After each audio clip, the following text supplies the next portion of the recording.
Hello, everyone. My name is Fotingi Zambati. I am a data rights research specialist. I would like to welcome you all to our webinar, the first of webinar series and online consultations as part of the collective action on inclusive digital transformation of agriculture. That the Global Forum on Agricultural Research, GFAR, the Forum of the Americas for Agricultural Research and Technology Development, FORAGRO, the Confederation of Family Producers Organizations of the Expanded Mercosur, COPROFAM, the Global Open Data for Agriculture and Nutrition, GODAN and AgGateway have initiated very recently on issues around data governance and what are the challenges that farmers face. And having first as a starting point Latin America and the Caribbean, and following forward to a broader audience, farmers in general worldwide. Today our topic is data governance in agriculture, including farmers. We will touch upon the issue of the ethical and legal aspects that in digital agriculture affecting farmers. For that reason, I will explain to you very quickly the agenda. I will present in a more generic way what are these issues. Following, we will have a presentation from Caroline Mohiri that she will dive into more to these topics. Caroline is an intellectual property expert currently working as a research fellow at the Center for Intellectual Property and Information Technology, CIPIT, at the Strathmore University in Kenya, in charge of IP and innovation research. She is also the manager of CIPIT IP Legal Aid Clinic, member of Intellectual Property and Commercialization Board Committee, Young Scientists Kenya, and judge, trainer, coach, and mentor for entrepreneurs at IBIS Africa in Kenya. Also, Caroline's research interests in law include innovation, intellectual property, agriculture, and the law, African feminism, gender, women, and the law. Caroline is a mentor, mentee, a Rotarian, and amateur farmer. Following the presentation of Caroline, we will have two farmers to share with us their experiences in their everyday lives concerning technologies, what is their relation with these technologies, what are the challenges. So from Latin America, from Uruguay, we're going to have Fernando Lopez, who is Secretary of COPROFAM and Vice President of FORAGRO. And following, we have Felix Kariuki from Africa, Kenya, who is Programs Director, Program for Capacity Development in Africa. And after they have shared their experiences as well, we will have time for all the participants to ask questions to the panelists. Therefore, you can leave your questions in the Q&A chat during the webinar. At the last 20 to 30 minutes of our webinar, we will be able to ask these questions, as I mentioned, to the presenters, and have a discussion on this topic. Also, I would like to mention that Valeria Pese from GFAR is going to help us with these questions. She will read these questions to the panelists. Last but not least, this event will be in English and Spanish with interpretation. Therefore, you can click on interpretation at the bottom of your screen and select the appropriate language version. Also, this webinar is being recorded. Kathleen Bailey is also responsible for any technical issues for this webinar. Enough said, we will start right now.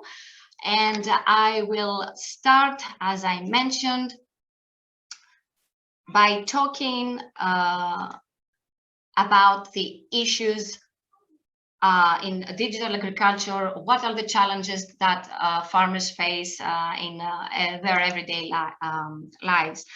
As I mentioned to you all, we are going to discuss about farmers' ethical and legal concerns about digital farming data. Next slide, please. Okay. Yeah. Yeah.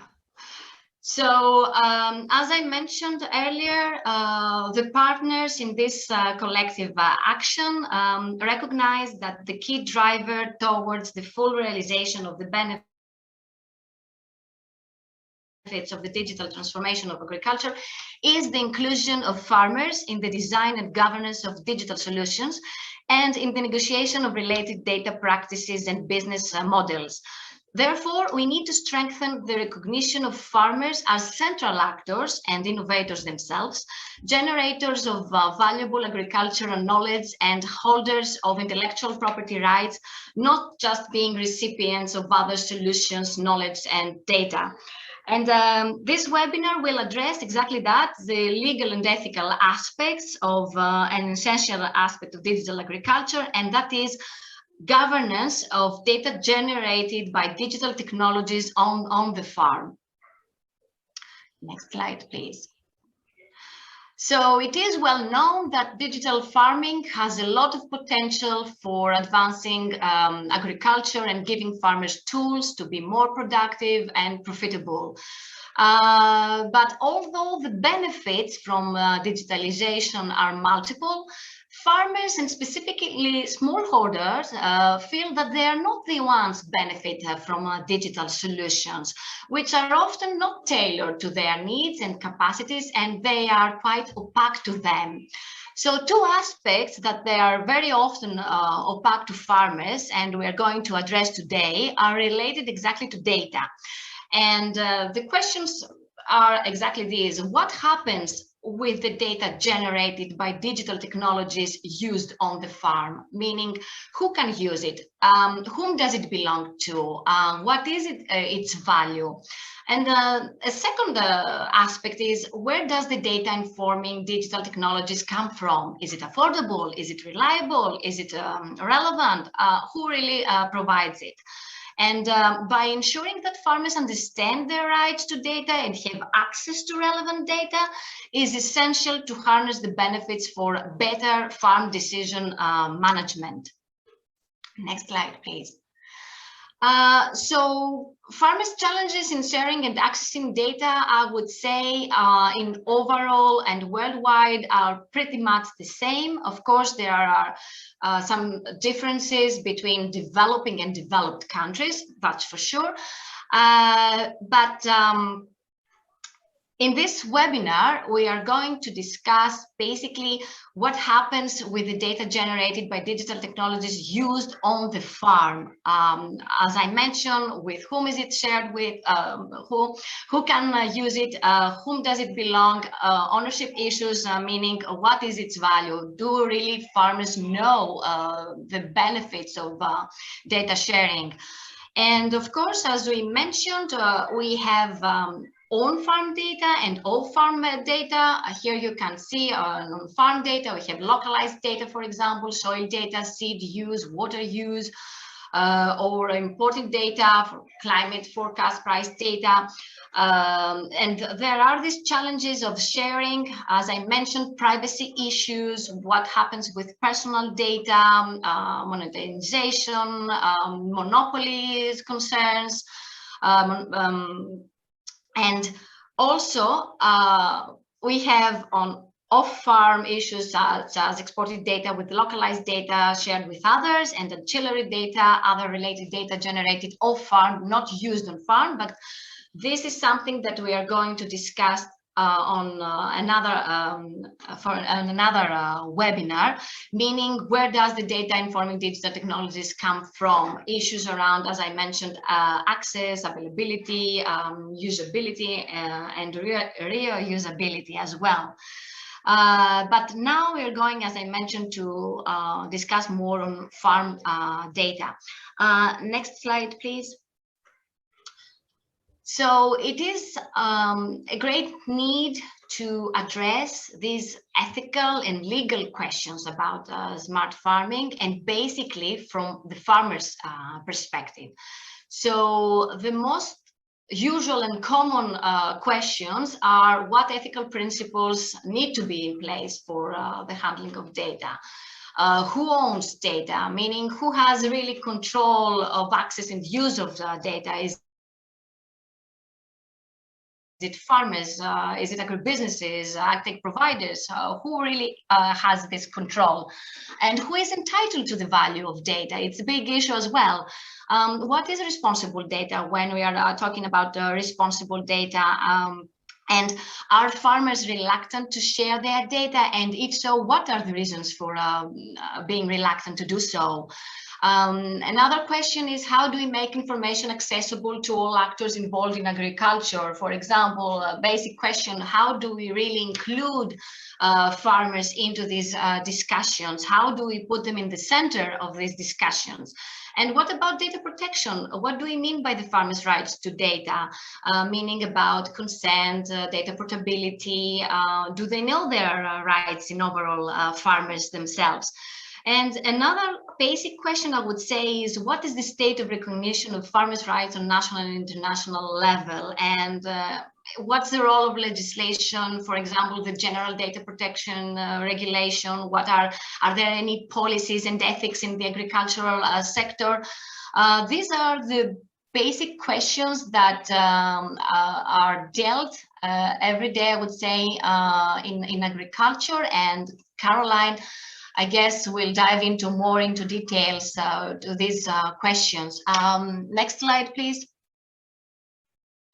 So farmers' concerns around data sharing, as I mentioned, is around data ownership, around privacy, whether farm data should be considered all or part of it, personal or not, issues around security, lack of transparency and trust. It's a big issue for data sharing between farmers and agribusinesses, for example.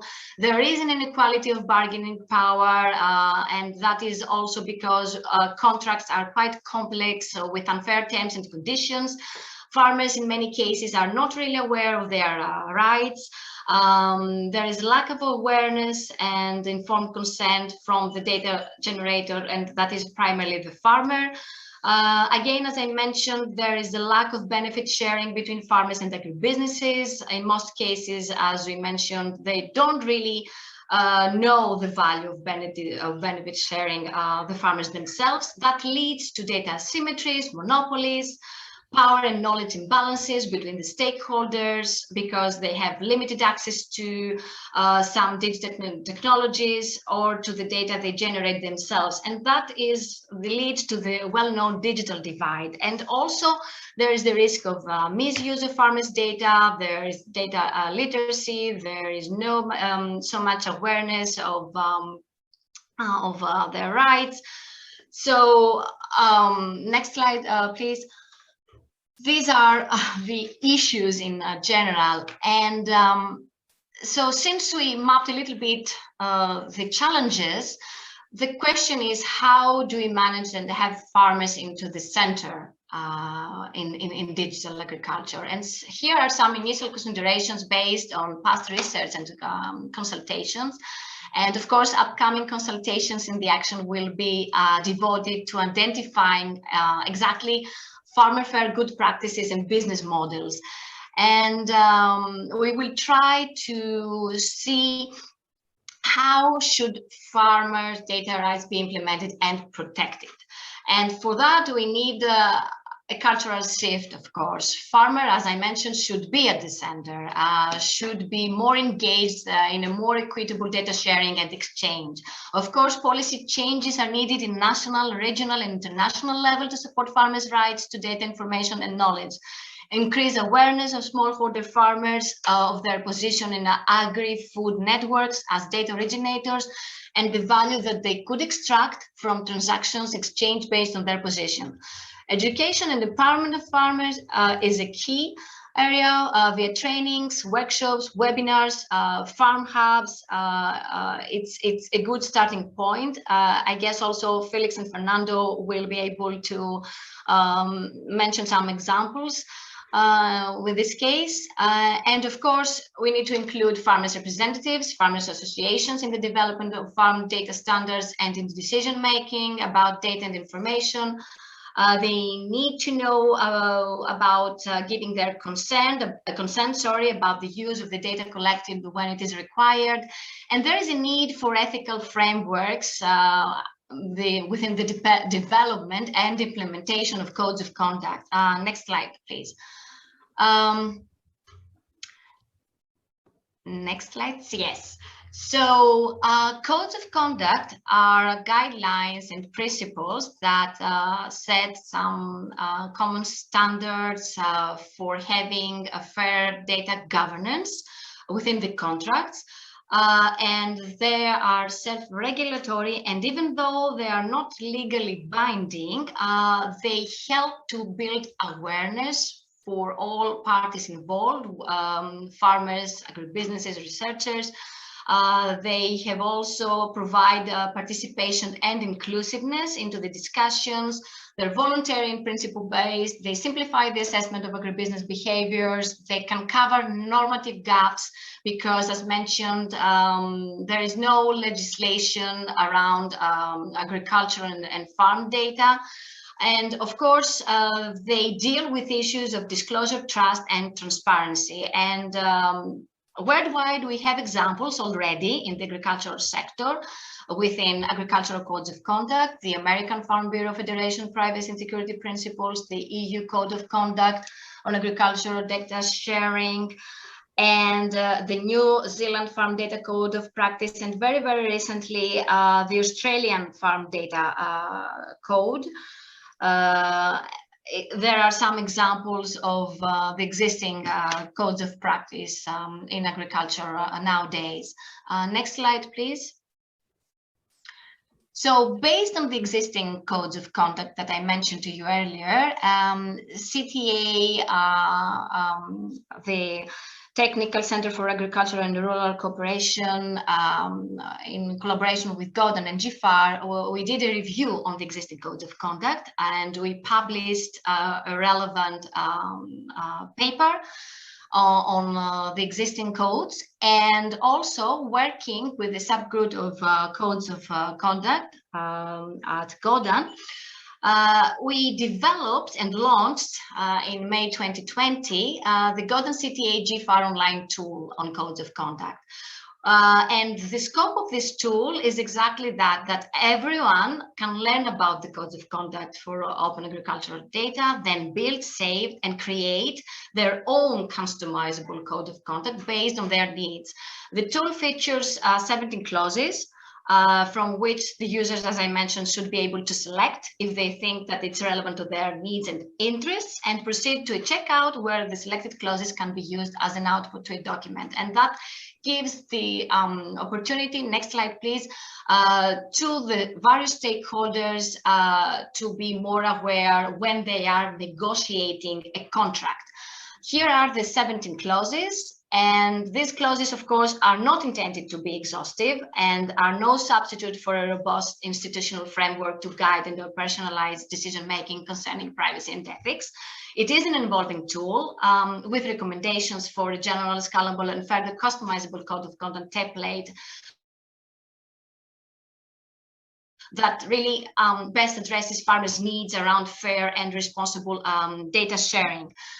Next slide, please. And I think I'm finishing. So if you would like to get involved to further developing and implementing these codes of conduct, you're more than welcome to share your ideas and contributions to the Data Rights and Responsible Data Working Group, the subgroup on codes of conduct, and of course, get involved in the collective action on inclusive digital transformation of agriculture that has initiated very, very recently, as I mentioned to you, and this webinar is part of this action as well. Thank you. This is a more generic approach, and Following, we will hear from Caroline what are the issues in more detail in digital agriculture. What are the challenges that farmers face? Thank you.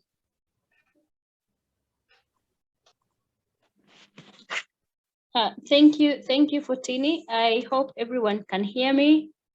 Sharing my screen now. Let's see. So I would like to talk about 1 second. I would like to talk about ideally what data governance is and where exactly we are leaving the small scale farmer. As Fotini has mentioned, we need to have the farmer at the central of this conversation, because it is them who are generating the data. It is them who are able to actually develop and control the data from the ground onwards. I'm unable to send this view. Okay, 1 second, please.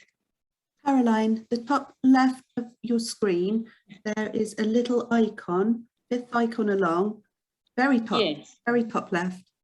Oops, wait 1 second. Very top left of the screen. If you look at the very top left, and there's the PowerPoint icon. There you go.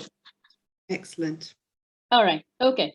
So the question right now we would be having is the combination. Data in agriculture is not singular. It is a combination of several forms of data. And in this case, we are talking about data that is coming from different stakeholders. However, before I even proceed, I would like to mention that it is quite important for us to involve the farmer in this conversation, because they are the key stakeholders for majority of the other parties who are coming to the conversation. They are actually that party, if you may ask me. And in any case, the farmers are actually at the central of the conversation when we talk about data in agriculture. Now, data is dependent in agriculture is dependent on several factors, including the nature of activities that the farmers are undertaking. Crop production, for instance, it could be aquaculture, and it could also be dependent on who is collecting the data. In this case, we are talking about the data that is collected by the farmer themselves. In this case, for instance, data about their farm, what to plant where. Actually, that would also go to the farm-related data mentioned on the slide.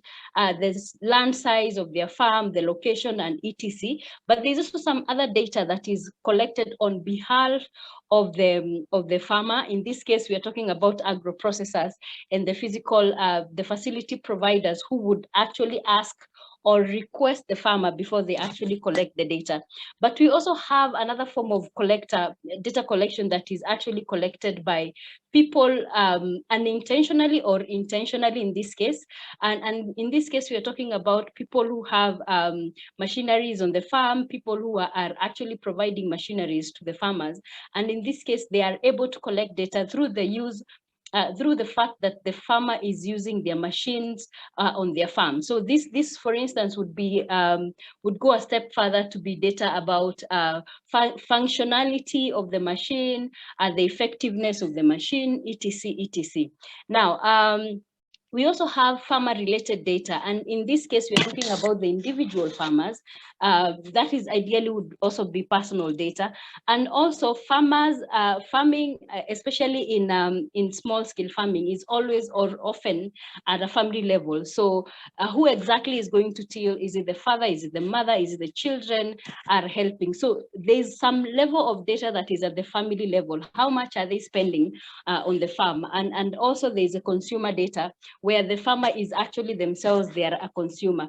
Now, in all this conversation, we are looking at the farmer being at the central of the conversation at all the time. Ideally, they should be at the center of the conversation all the time. Now, again, farmers and agricultural data, they exist on several platforms. Here we are looking at we are looking at farmers as custodians of the data. This is where they exist in a community. So the several farmers, in this case, they would be custodians of the several or the various data that they are actually like sitting on. We have them as producers of data. We have them as subject themselves as people, as subjects of the data. I would like to mention to skip the prosumers and go to processors of the data. This is where they have actually requested someone to collect their data. They're also controllers to some extent, and to some extent also their owners. The question of ownership will address it shortly. Prosumers here, we are talking about the fact that as farmers are consuming data, they are actually also producing data. And in this case, most of the time they are producing data for the agribusinesses, for the government in the state in this case. They're also providing producing data for use in policy making decisions, but they are also at the same time consuming data that is produced by someone else. So there is this relational relationship between the production and the consumerage of data by farmers, and in this case, that is why we are calling them prosumers, as put in the slide there. When you look at actually the farmer in the image appearing on the slide.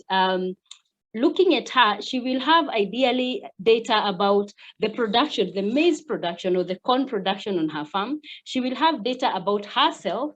She will have data about the land, where the land is located. She will have data about the varieties, the crop that was planted before the bumper harvest. Now, all that combination of data is what we are asking then. Again, who ideally would own it? Now, we have several scenarios where we have commercial entities who would ideally be owning the data.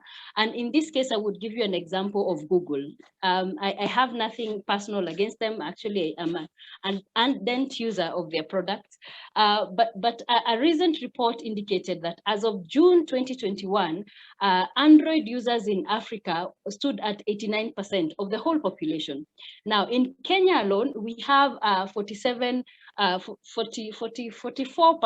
rather 44 million consumers. Now, if you extrapolate this data, we are talking about 39 million Kenyans who are currently producing and consuming data on behalf and or for Google. So then the question that we will ask ourselves here is, what exactly is ownership of data? When we're talking about data ownership, what exactly is ownership of data? Because ownership in legal terms, it is the highest or the greatest possible interests in anything that the legal system can grant to anyone. So the question then would be, would the farmers here own the data that they collect? Remember, they would somehow be collecting or controlling data on behalf of someone else. And then the other question, again, when you talk about ownership, is that ownership comes as a bundle of rights.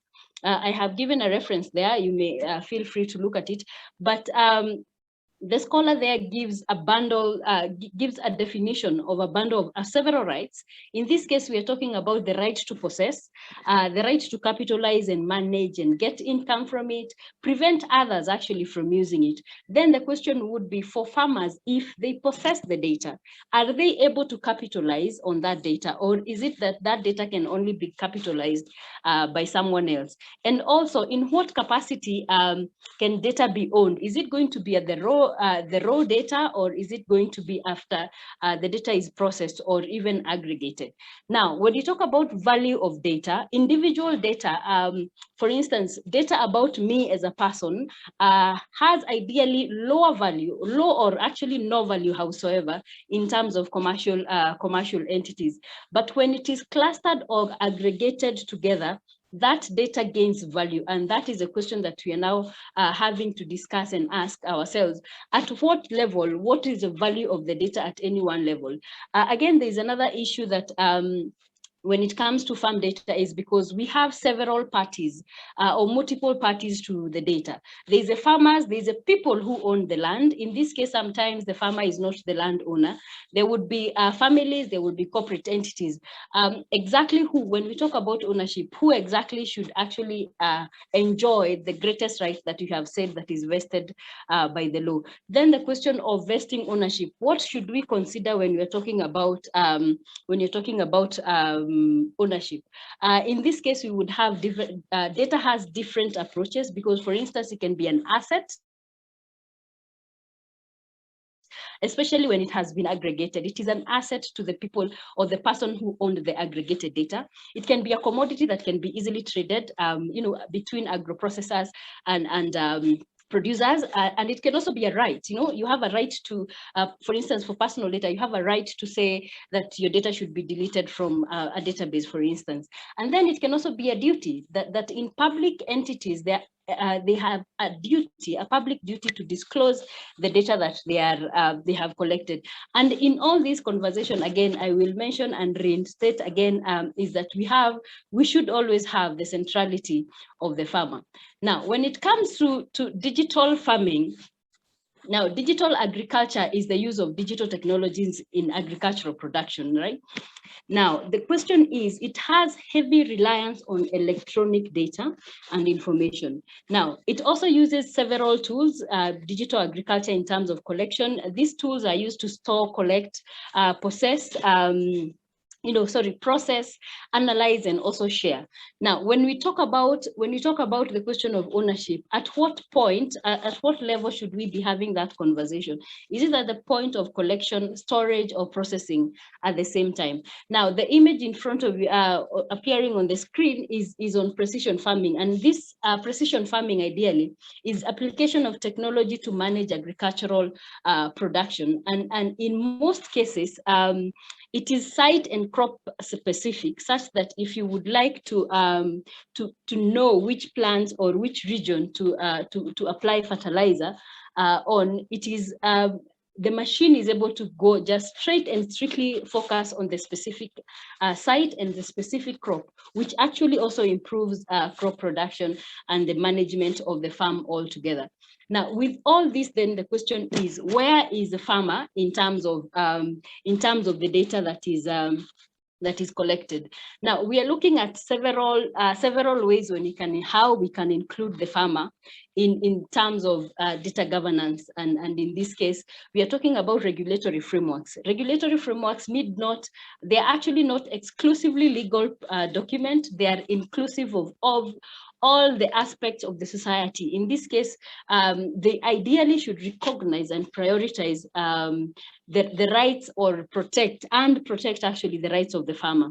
Now, if data is not openly accessed or shared, and the related data sets, now we will have situations where we will have monopolies appearing on one end for people or industries who are able to actually collect data for their own use. So ideally, the regulatory framework should ideally be promoting access and sharing of the data, of the agricultural data. And when we talk about sharing, we are talking about sharing of the agricultural data with the farmers and availing those data sets and data for use by all, because we are saying centrality of the farmer in the conversation.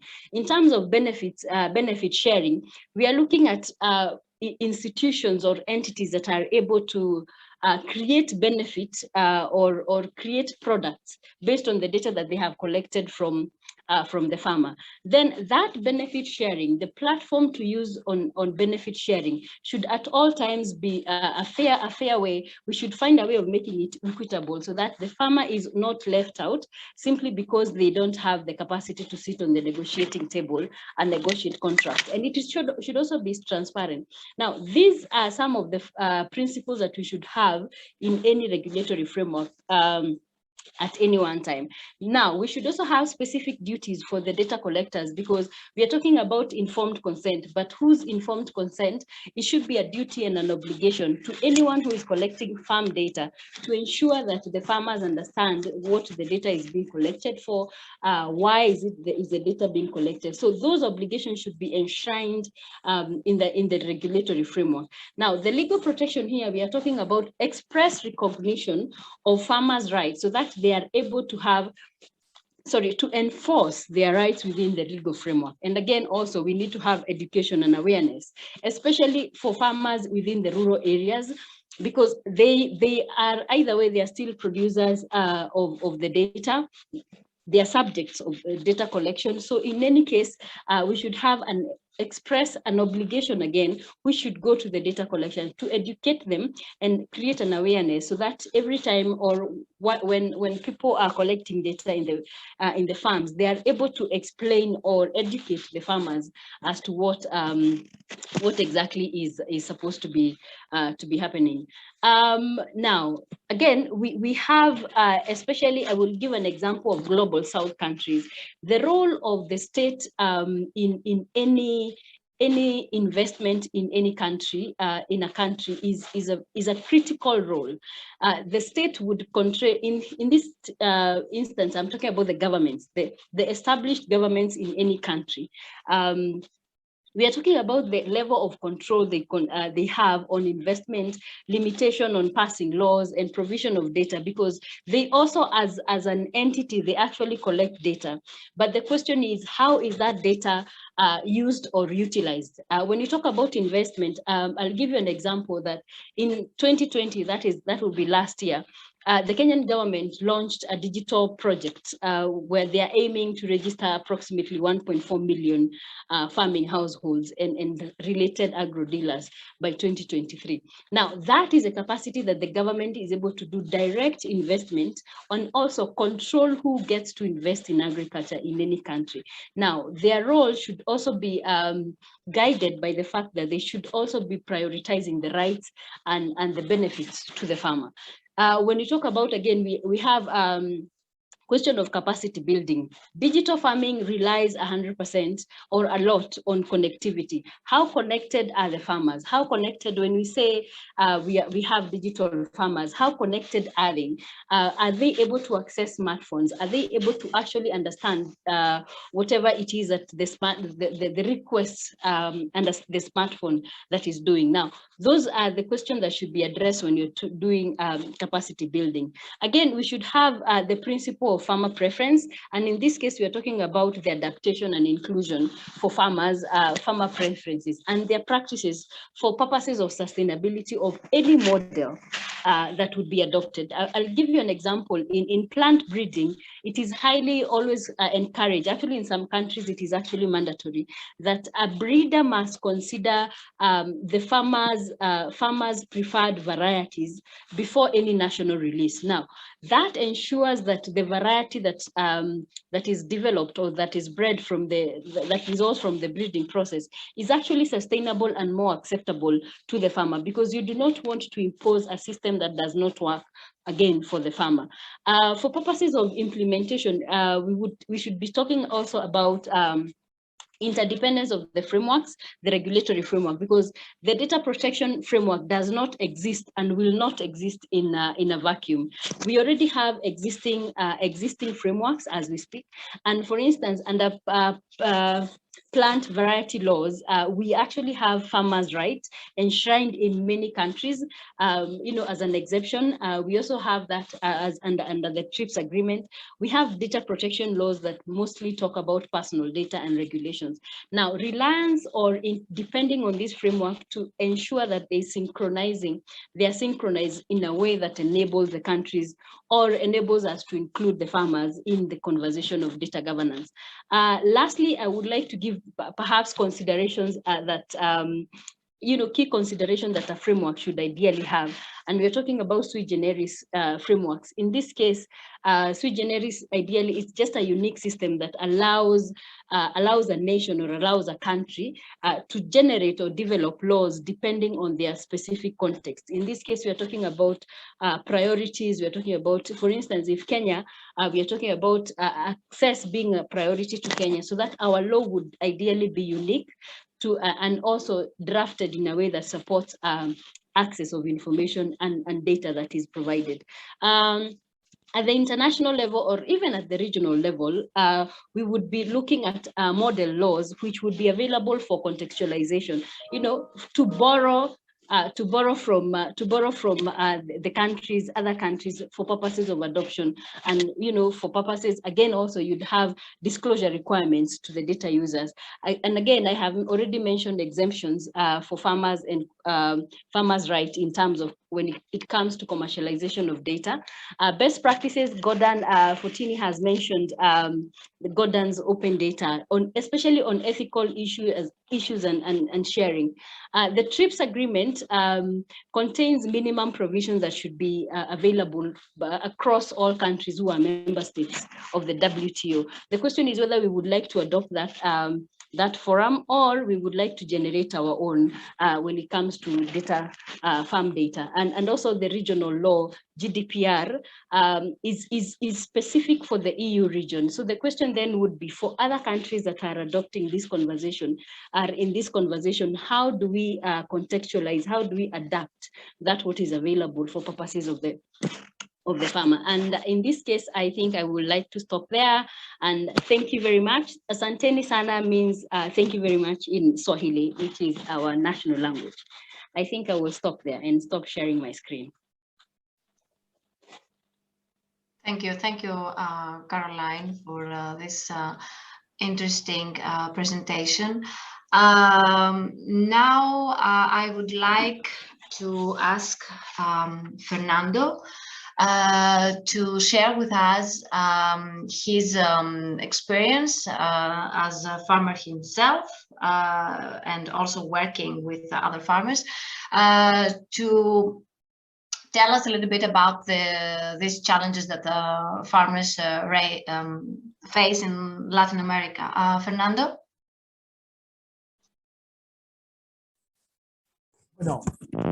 Buenos días, buenas tardes. Good morning, good afternoon. Thank you very much. I'm Fernando Lopez. I'm a small farmer from Uruguay. After these excellent presentations, the first thing you think about is how little we know as farmers in relation to rights to information. Our Latin American region is a very diverse region, where most are small farmers, family farmers. And I also want to say that this is a region where there are large asymmetries, large differences amongst regions, countries, but even within each country. In the southern region, the southern cone, we might say that, for example, there has been significant progress in relation to access to communications via cell phone, and we have had big changes in recent years. And through precisely the cell phone, we have significantly improved communication amongst farmers. Also, in the relation amongst agricultures and organizations, and with technical assistance in some cases. And perhaps the greatest consumption and the changes that we have had is in access to information, because it's climate information, climate warnings, perspectives at the medium term, and also market information. The inputs and products at the level of small farmers, we have included technology and digital means, much less in more sophisticated systems as can be artificial intelligence for production. And we have in all our region, even though we have countries with a great connectivity, as is the case of my country, Uruguay, this is not so everywhere. And there are also constraints or limitations to the quality of connectivity to use digital tools. And in other cases, also the cost of equipment and the limitation of learning for us as farmers, mainly smaller ones. This whole pandemic effect that has punished our region so harshly. In the case of access to technologies, it has accelerated the process due to the need. We, in relation to data sharing, we do not see a greater risk because perhaps what we value the most is to be able to have access to better and more frequent information. But also we say that it might happen to any other citizen in relation to knowledge, but we have benefited with the exchange of information, even though oftentimes we do not have the tools to use them in their full potential. And even we have topics in relation to time and knowledge constraints, learning. And these technologies go faster at a greater speed than what the farmers may incorporate. And this not only happens to small farmers, it happens to all. Saying that perhaps in relation to the rights, this is not seen as we know some things, but perhaps also we do not have many comments because we do not have much knowledge, and perhaps we do not have anyway information and know about this. But in relation to good practices for using digital technologies, that is important, and their farmers are benefited. For us, there are different levels. At the level of digital technologies for production, for organization, and for trade, for added value. For us, as it has already been said, we need to empower family farmers so that we are the main actors in our innovation processes, where the process for data is clearly very important. The collective proposal that COPROFAM FORAGRO has presented, supported by GFAR, goes along these lines. It's how to place family farmers in the midst of the processes as the leaders of co-innovation and also with research centers. We have launched a survey on past October 8th that goes until October 26th. We have distributed this to more than 1,000 email addresses linked to farmers, and we hope that there is a significant response to answer to these questions that are being currently presented. We will also going to be posting this in COPROFAM website, and we think that this joint work may collaborate along those lines that we share, and that the farmers are in the middle of this inclusive digital agriculture. And for that, producers and families have to be in the center. And with that whole set of research, tools, access to rights. Thank you. Thank you, Fernando. Thank you for sharing your experiences. Following, we have Felix. Felix, you're next.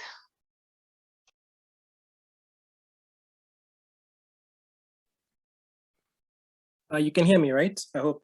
Yes. Yes, we can hear you. Wonderful, wonderful, wonderful. Concerning the issues that have been raised up concerning data and farmers on the ground, in Africa, it's important to note that majority of the farmers are 60+ years old. So most of the farming they do is traditional, and much of the knowledge they have is old-fashioned. And therefore, there has been the need to be able to engage the youth in respect to that. So at least they are able to intervene when it comes to technology. Basically, at the ground, I've been working through what we call P4CDA farm hubs that are centralized, or rather centralized knowledge and technology and farmers to be able to receive extension services and value addition services from also actors in the same area that are local. So we've been working with the youth in terms of building their capacity to be able to help the farmers to become digitized, or rather to be able to capitalize on things like precision farming, things like data collect. As a farmer, we've been working with several digital platforms that are open data at the farm hubs. And they've been used to be able to provide the kind of information or data that is collected by youth through systems that are already localized in such a way that farmers are able to be provided information and data on what kind of fertilizer to use, what kind of pesticide to use. Because even though they do get access to things like fertilizer, you find that close to only 2% of the farmers do use their fertilizers and pesticides correctly.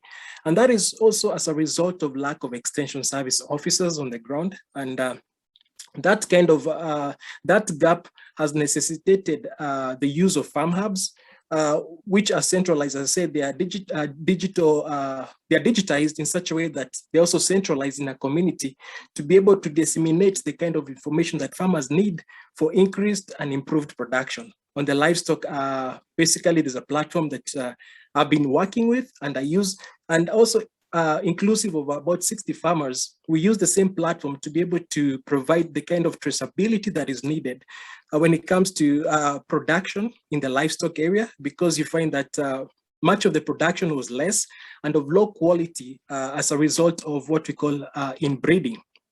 And so it has been productive. Alex, yes. If you're able, it's Kate, sorry. If you're able, sit back a little bit so that we can see and record your face. That would be fantastic if you're able to.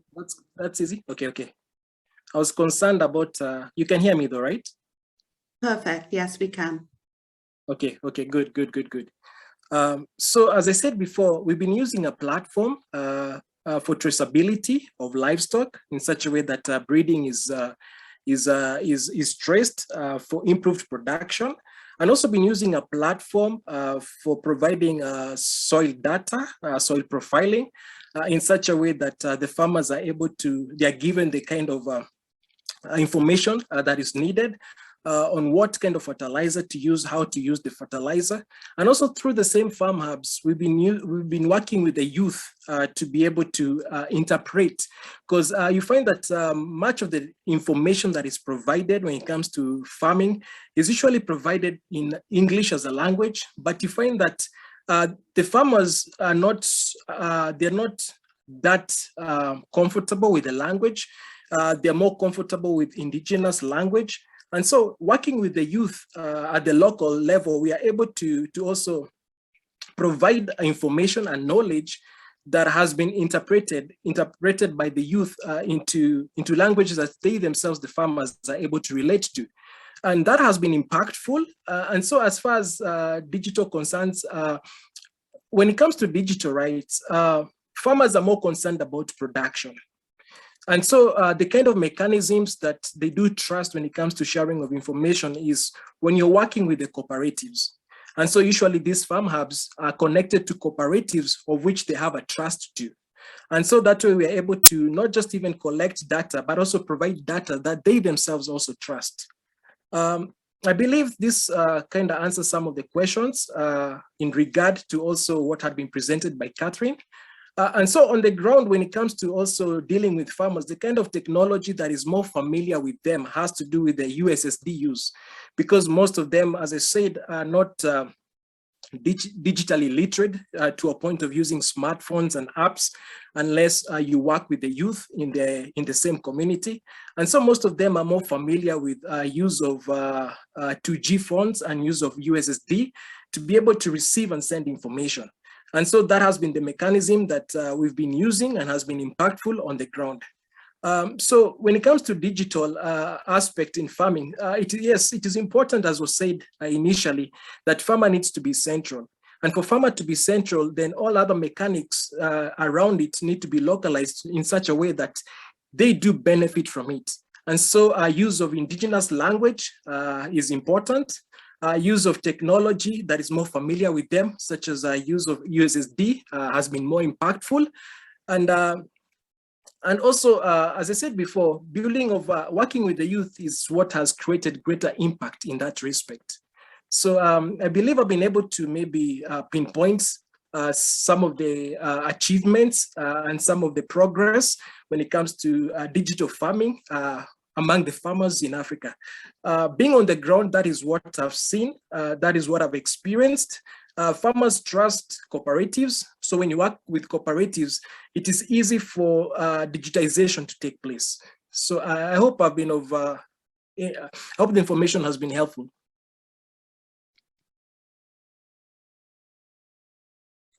You can still hear me, right? Yes, we can hear you, Felix. We can hear you. All right. Did I take my 5 minutes, or I was trying to keep within the time? Well, I don't know if you would like to add something more. Please do share it with us. Unless there are any questions, well, maybe if I was to mention one of the platforms that you've been using is one of the P4CDA Farm Hub platforms, but that one I'll have to send a link. It's something that is localized in such a way that farmers are able to receive information in terms of what to use for the soil to be able to produce what they're producing, and also when it comes to livestock, where to be able to source for the purpose of breeding purposes, so as to avoid inbreeding. So that is what has been successful. But all this was pegged on use of USSD, and also was pegged on working with the youth, with the farmers themselves, but not with the farmers directly. Okay, thank you, Felix. I would like to point at this time that we will continue, since we are seeing that there are a lot of questions on this topic, on this interesting topic, but I'm not sure. No, we are not going to have any translation furthermore. It will be only, we will proceed only in English, correct? Catherine? Kate? Yes, that's absolutely right. So due to time constraints, we thought we could do this in 1 hour, but obviously there's too much interesting information and very many interesting questions. Thank you to everybody that's added questions in the Q&A. So we'll proceed with the Q&A. We'll set aside around half an hour for that, but there will be no more interpreting. So thank you so much to Gabby and Luciana for your help in interpreting for us today. Yes, thank you, Luciana and Gabby, for the interpretation. Shall we go and proceed with the questions from the participants? I've already answered to some of the questions, but as I mentioned, there are coming more and more questions. Valeria, I don't know, would you like to raise some questions from the audience? Yes. Yeah, I will. There are many. I will try to start because some of these are actually very interesting, but are more on the other topic that we said would be the object of another webinar. So the one on access to data. So maybe I'll flag a couple of them at the end and we can address them in the other webinar. But there are some that are really relevant to legal issues of data sharing. I will go with the first one, Foteini and Caroline. I don't know who wants to address this one. Nagula Shaikh is asking, is actually observing that the agtech agencies working in isolation are generating huge amounts of data without even farmers being aware of it. So who will be the cat? No, who will bell the cat, says Nagula. There is a need for coordinated efforts for the data generation, access, and use of data. How do you think we should go ahead? I mean, a super difficult question. I don't know who wants to say something about this. Yeah, I would like to start. It's quite interesting question, and I agree with you, Valeria. It is a difficult question. My answer that comes right to my head, for example, is the codes of conduct. Meaning that they are setting principles and guidelines concerning data sharing and how data flows. So you need to engage both parties to the discussions when they are negotiating the terms and conditions of the contract. This is one answer to this difficult question, and another would be, of course, the development of policies as well, from, for example, from the government's part, that they could set up some principles and guidelines concerning data sharing. Because there is no legislation, as we mentioned, besides, for example, the EU regulation of non-personal data that they are also targeting on and considering as non-personal data data from precision agriculture. This is only one regulation. Other than that, there is no specific regulation on with agricultural data. So therefore, I would suggest, as I mentioned, the development and implementation of codes of conduct and the development of policies. And as I also answered to Anne, of course, the codes of conduct are not legally binding. It is a first good step for exactly that, changing a little bit the cultural shift, engaging the stakeholders, taking into account everyone's needs and interests for both parties. It's not an easy task, that's true, but if you ask me, it's the only way to start the discussions and having a more equitable data sharing between the actors. Thank you.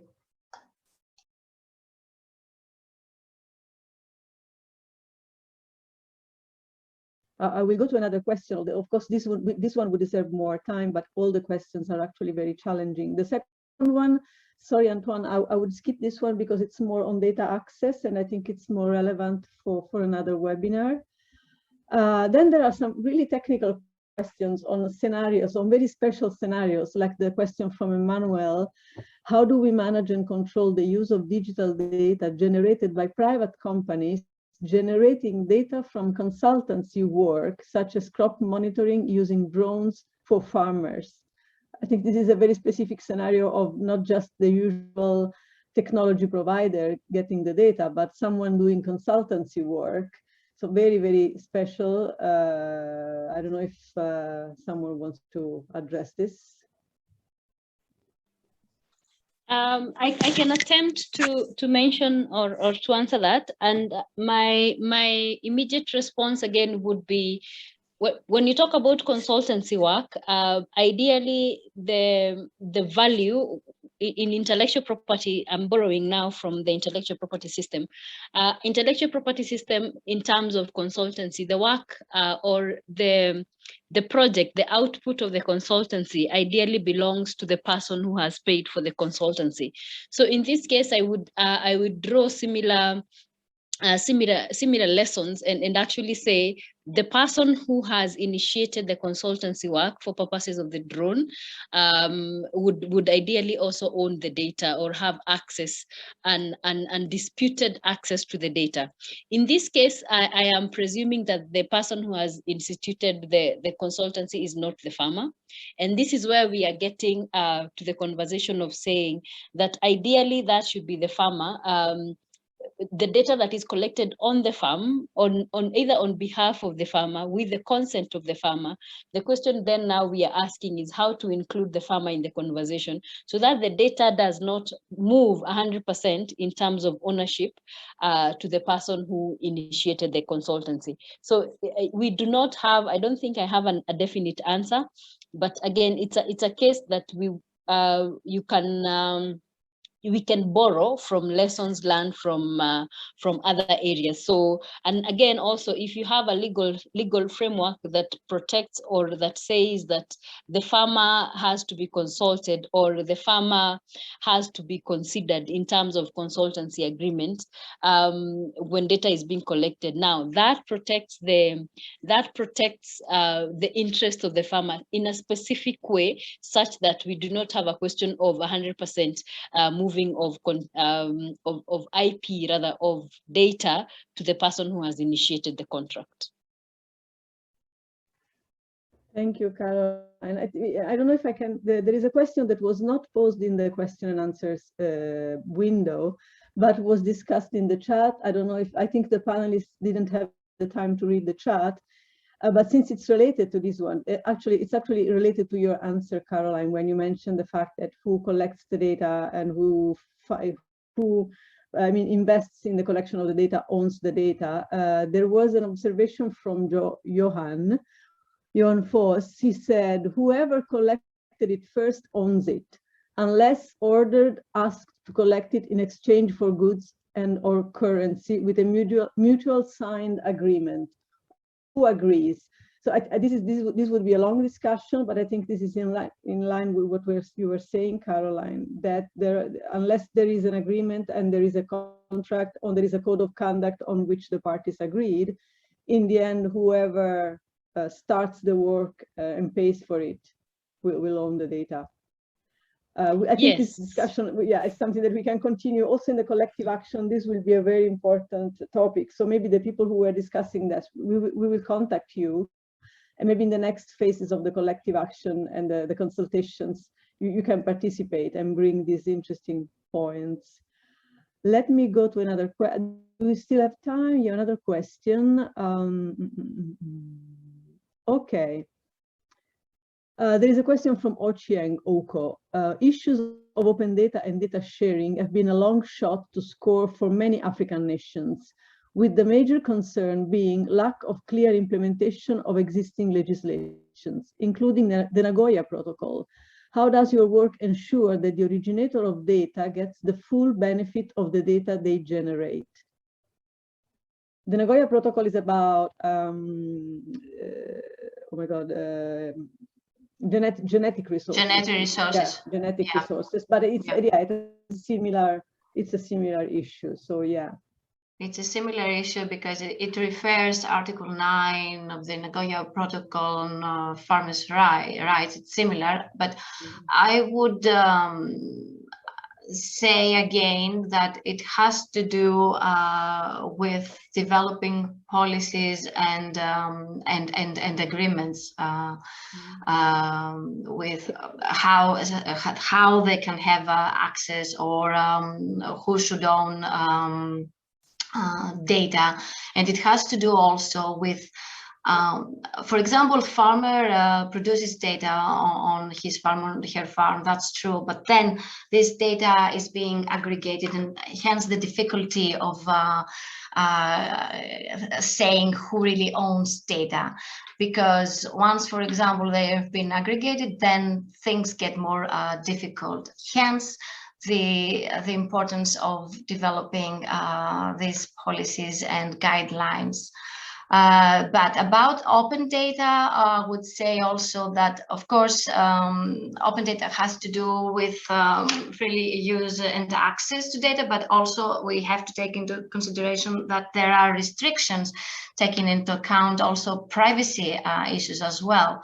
So I realized that with this webinar, and it's very, very interesting, that we further launched some other issues, and we definitely, like you said, Valeria, are going to definitely highlight them with these upcoming online consultations.